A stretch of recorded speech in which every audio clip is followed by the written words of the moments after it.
Act 5. Non-fiction.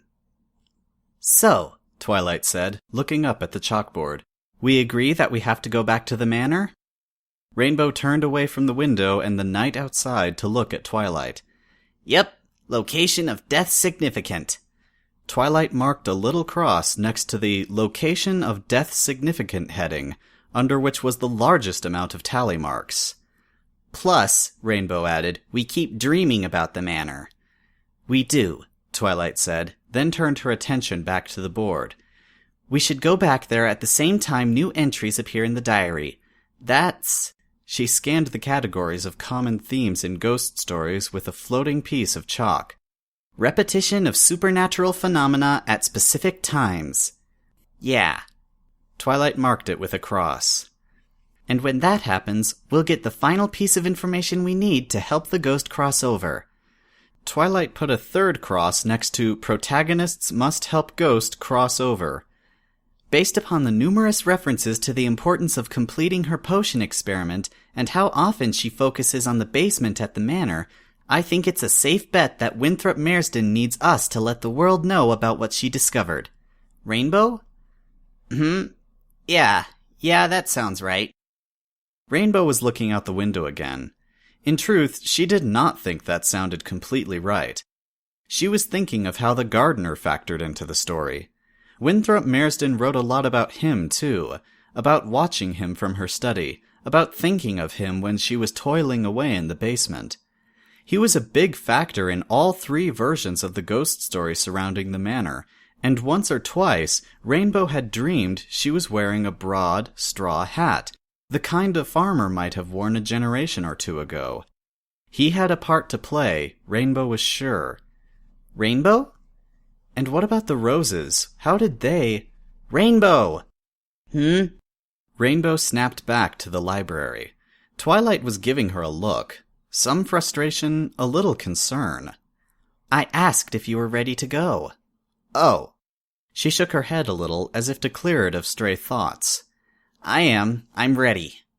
Okay, then. Twilight closed her eyes, and the bright flash of light enveloped them both. The manor was everything Rainbow remembered, and yet, at the same time, different. Dreaming of it every night, even in distorted and exaggerated dimensions, had given her a familiarity with the old house that felt strange for it being only her second time seeing it in the real world. It was no longer the stereotypical spook house standing abandoned while a thunderstorm rumbled in the distance.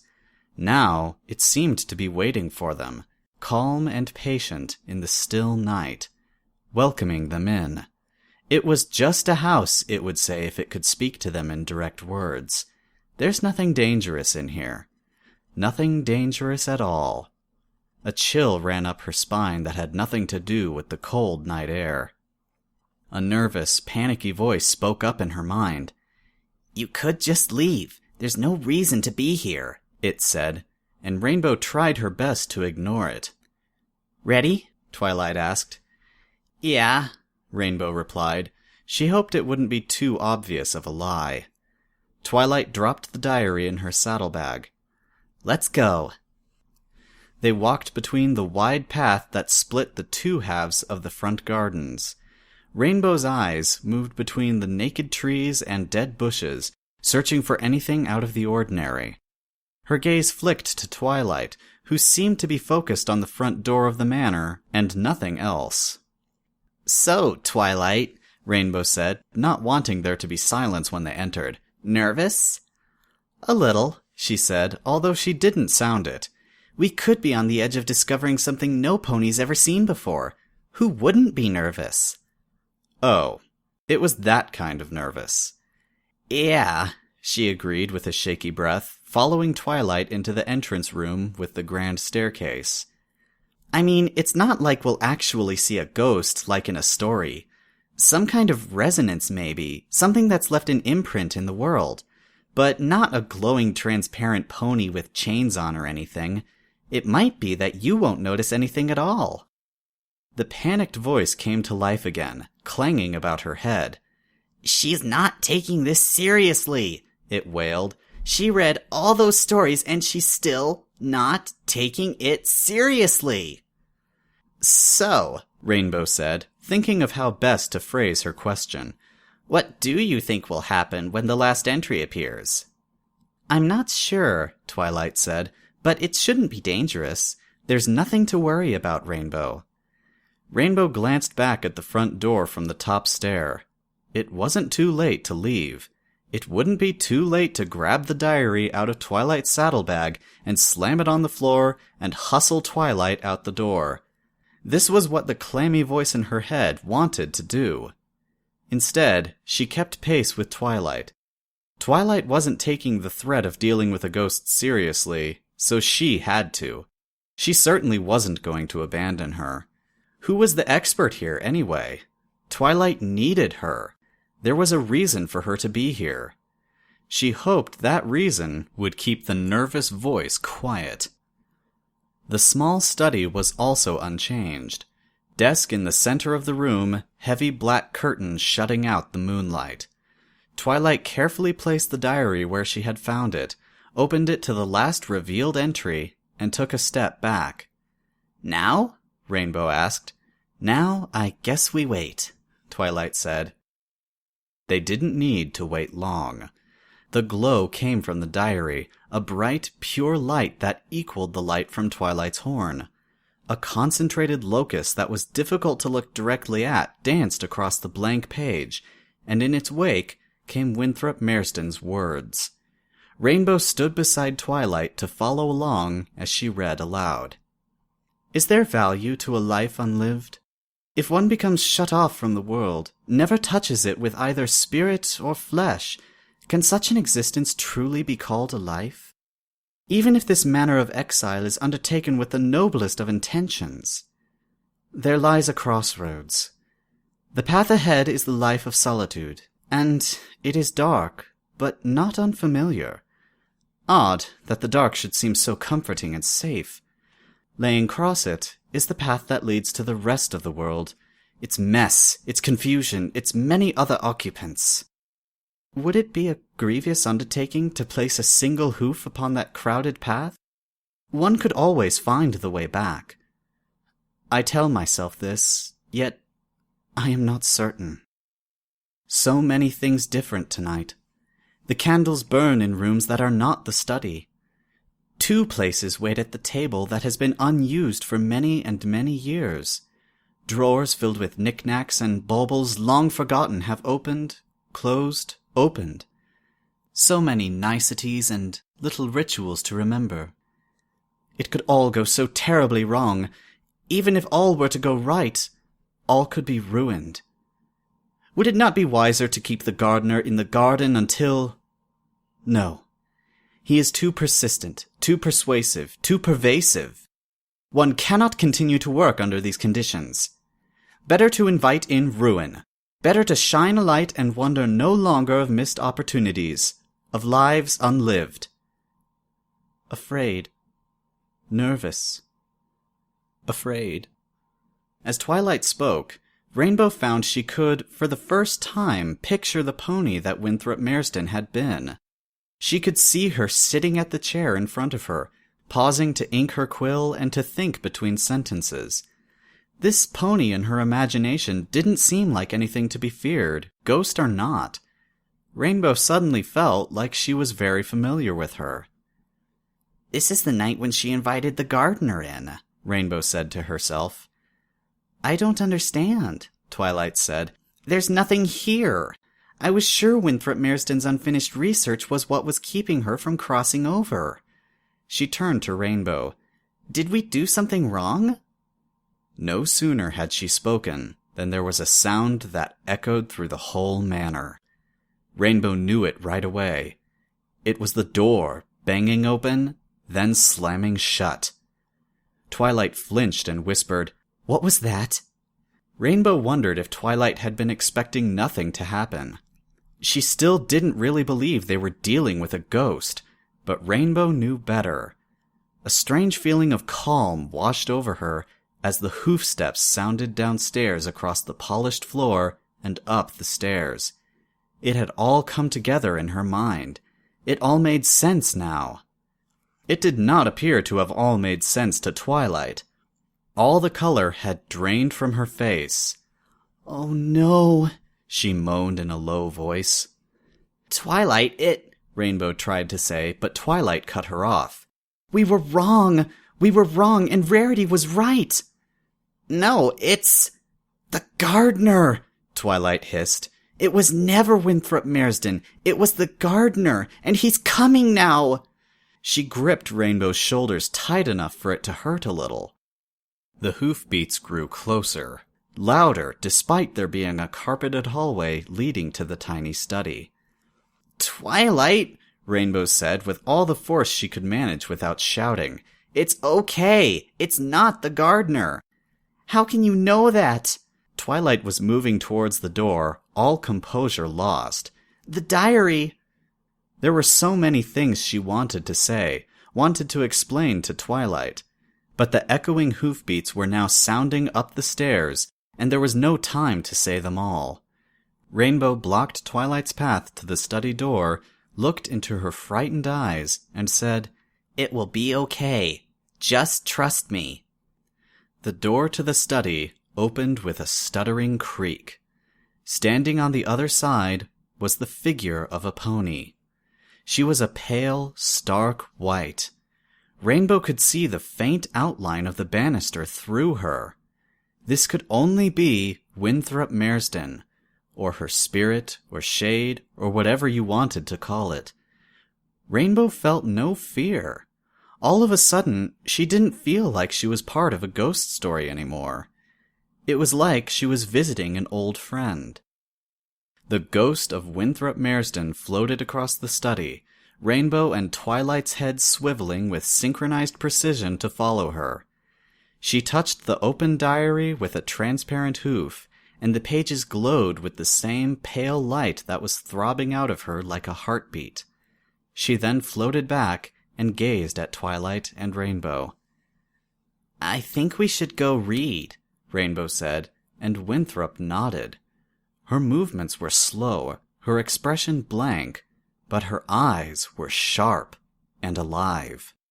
Twilight and Rainbow walked to the desk in lockstep with each other. They read from the diary, glowing with its own white light. "He brought black roses to the door and held them in his mouth, under the assumption that the black variety was my favorite, by virtue of there being no other color among the roses in the gardens. That is the way I have remembered him. That image I can see clearly, even after such a long time. The weeks that followed our dinner were like nothing else. All the qualities I had feared of common ponies, of all other ponies, none of these were present in Sour Patch. His soft-spoken manner belied no ill intent, his meaning always simple and pure. Yet he was possessed with an internal energy, the spark that was lacking in all others I had discarded in favor of my research. I desired to experience this spark more, desired to spend more of my time in his company. I desired. Yet it was still my grand experiment that occupied my mind in the moments I was not near him. I made rationalizations. I convinced myself that, once I had been successful, then time would never be a factor for us. There would be an eternity of time awaiting us. This made it possible to continue to work, but it did not make it simple. He would speak to me of marriage, of abandoning the manor and the name that came with it to live a simple life, far from other ponies and free from anything that would chain us to this place. It tempted me sorely. How I wish every night it had tempted me more. At every step of the process of developing the potion I so foolishly named after the black roses, I was constantly mindful that its creation should not be understood by the wrong parties. I never for a moment thought the wrong party could be me. All the testing, all the study, all for naught. I had not brewed a method to mimic the most prized and elusive gift of the princess, but merely had distilled a most toxic poison. Twilight breathed in awe. Of course she kept no notes. What? Rainbow asked. What gift is she talking about? The gift of eternal life, Twilight said. It's something impossible to replicate through normal magic. If it could be put into a potion... Wait, so Winthrop Mareston found a way to make herself immortal? She thought she did, Twilight said, and looked back down to continue reading. The Black Rose potion, Black Rose poison, worked quickly. I faded in a matter of mere days. Sour Patch stayed by my side for every hour, listening to my lifetime of regrets and apologies. When I grew too weak to voice them, I would look into his eyes, and he would understand. Passing was like descending into a sleep from which one knows one will never wake. Wait, Rainbow said. Does that mean what I think it means? That doesn't make sense. Rainbow, Twilight said in a hushed whisper, we're standing in a room with an honest-to-goodness ghost, and this is what doesn't make sense? Good point, she said, and kept reading. Passing was like descending into a sleep from which one knows one will never wake. I saw no endless rolling light when I could see again, no place beyond the realm of mortals. I was confined to the manor in death, as I had been in life. I saw my gardener grieve, but could not console him, saw him weep, but could not touch him. When I saw him imbibe of the poison that had ended me, I could not stop him. In the moment he did, I did not want him to. It is my shame that I felt joy for the first time since being freed of my fleshy shell. If we could not be joined in life, then let us be joined in death. This was not the way of things. His place in the afterlife was the gardens he had tended so diligently for me, cultivating the roses that would be the method of our passing. He was barred from me by the drawn curtains and locked doors I myself had placed while I lived. I could feel his presence, but it was little more than a whisper, a memory of a memory that served to remind me of my choice nightly. I chose unwisely. I shut myself away from the world in life, and so remained shut away from it in the afterlife. If there is any legacy I will have in this world, it will not be for any great discovery. It shall be for a truth I should not have been blind to. Do not isolate yourself out of fear. Do not use the thoughts of what could be to build a prison. Live a life full of hurt, of risk, of ill-conceived notions. Live a non-pristine life, for one cannot live a life without having these experiences. Live a life, because the only other choice is to not, and for all the pain and misery life will bring, it is the better choice. When Rainbow finished reading, she glanced up at Winthrop. She was still gazing her impassive gaze. There must be something more. One more step, one last thing. And then she knew what it was. Rainbow turned to the heavy curtain over the window that overlooked the gardens and yanked it to the side. She looked for the latch to the window and tried to turn it. Years of disuse made it reluctant to turn, but Rainbow refused to give up.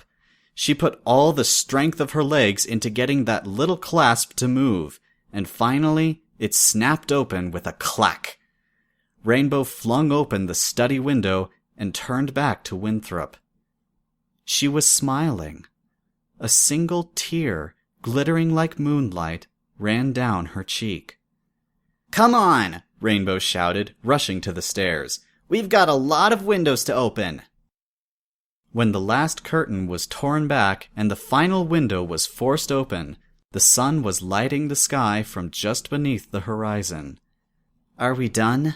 Twilight asked, tossing a heavy curtain over the banister of the grand staircase. "Almost," Rainbow said, looking out into the garden. "Come look." Twilight stood beside her and peered out the window. In the first rays of morning stood 2 ponies, barely visible in the light.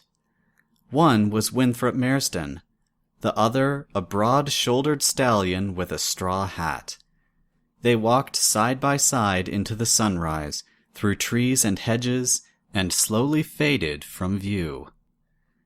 Rainbow and Twilight watched the garden for a moment longer. "I guess none of the stories were really true," Rainbow said. Twilight nodded, agreeing. "No, she wasn't anything to be afraid of. She was just lonely." "Not anymore," Rainbow pointed out. "No," Twilight said with a smile. "Not anymore." Rainbow saw a sudden thought appear on Twilight's face. She reached into her saddlebag for the diary she had once again taken from the study. It looked worn, the pages yellowed, the cover scratched and dented. "I can't feel anything from this anymore." She flipped through the pages, now filled with spidery writing. "It stops on the night Sour Patch had dinner with her, too. The last entry's gone." "That makes sense," Rainbow said. "Protagonists left unsure of legitimacy of events," she quoted from the chalkboard back in Twilight's library. Twilight regarded the old book for a moment. "It would have been nice to have some proof." "Do you need proof? I mean, you know what happened." "That might be enough," she said after some brief consideration. A long moment of calm silence passed between the two ponies, broken by a lone bird singing to the morning. "Hey, Twilight," Rainbow said. "Yes, Rainbow?" A loud metallic thump made them both jump. They both spun to check what had made the noise, and when Rainbow saw what had been responsible, she felt a little silly. She walked over to the heavy padlock that had barred the door to the basement lying on the floor, and nudged it with her nose. It had rusted in the sun. "Want to check it out?" Rainbow asked, indicating the door. "Are you sure?" Twilight responded. "I think so," Rainbow said. They descended into the basement, Twilight lighting the open, empty space with her horn. Rainbow's first thought was of a wine cellar because of all the barrels. That didn't seem quite right, though, and there was an odd smell in the air. Her hoof splashed in a shallow puddle. "What's?" she started to ask, and then she saw the label on the side of one of the leaking barrels. A stencil of a black rose. She took a rapid step backwards and bumped into Twilight. "The barrels," Rainbow said. "They must be full of—" "The potion," Twilight finished, then corrected herself. "Poison. Sour Patch must have come down here before he... Well, he must have locked the basement off, so no pony else could come down here." "It's leaking all over the place," Rainbow said, eyeing the floor. She hovered a short distance off the ground. "Can we do something about it?" Twilight considered for a moment. Then the aura around her horn changed color, from plain white to deep blue. All the barrels and all of the spilled poison on the floor glowed in the blue light for a moment, and then vanished with a pop. "Awesome," Rainbow said, setting herself down on the now dry basement floor. "Where'd it go?" "I put it in a crater on the far side of the moon," Twilight said without hesitation. "I don't think any pony will find it there for a long time."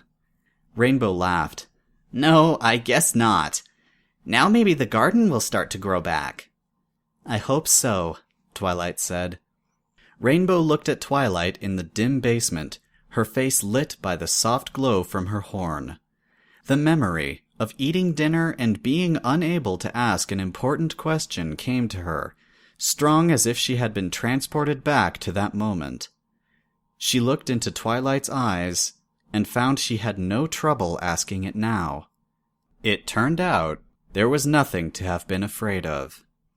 They walked through the garden towards the heavy gates just as Winthrop Marsden and Sour Patch had done moments before. 2 birds sang, playing call and answer from the dormant trees. Rainbow and Twilight passed the remnants of a low bush. On the end of one branch, waving back and forth in the breeze, was a single green leaf. In time, it would be joined by others, and after the bush came to life with the rest of the garden, it would also bloom with black roses.